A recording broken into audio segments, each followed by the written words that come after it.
Good morning, everyone. Welcome to my presentation, and it is a recorded presentation, so I will do it briefly.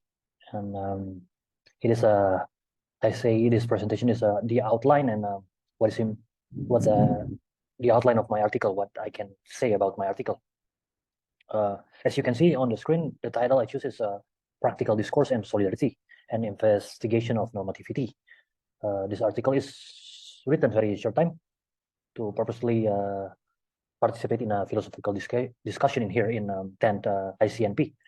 So without further ado, I'm going to start with content. As it expressed by the title, this is mostly about normative element in Jürgen Habermas and Axel Honneth's works.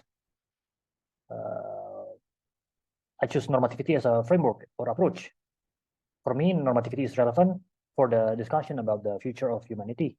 I departed from the idea that our society is evolving as long as human as an intelligent being evolve, even in a post-human society that we imagine, normativity will still be there.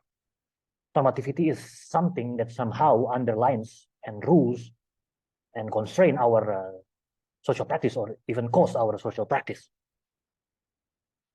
Normativity is a combination, for me, in my approach, is a combination of experience, element of force, and freedom. In the Kantian sense, it is an external freedom that should be governed by a law of universal right. So external freedom of each individual can be compatible to each other and coexist. Normativity is discussed in many fields of philosophy. So the understanding of normativity here is found in the normative ethics. I choose normative ethic, or commonly known, we know as an ethical concept. Sometimes it's discussed in meta-ethics also, or a debate between Humean and Kantian moral philosophy or moral epistemology. What I mean by normativity in the study is mostly related to justification about normative belief, decision, attitude, action, or behavior. In other words, it can be described as an evaluation or judgment about an action one ought to do, or a state one ought to be. Normativity can be defined as a justification for action. Sometimes the evaluation is always about good, what is permissible, or what is desirable, or the opposite, bad or undesirable, etc., etc. It is usually discussed in a manner of rational justification. Okay, using that framework, there are two concepts that I decided to analyze and elaborate on. It is first is a practical discourse as a concept in Habermas discourse ethics. And also the next one, solidarity as an second one, solidarity as an element in Honneth theory of recognition. What is a practical discourse? What is the normative significance of practical discourse in Habermas discourse ethics? Practical discourse, as Habermas mentioned in his book Moral Consciousness and Communicative Action, is a procedure for testing validity of norms that are being proposed and hypothetically considered for adoption. I will argue that normative element in discourse ethics or in practical discourse for specifically is in or located in its procedure.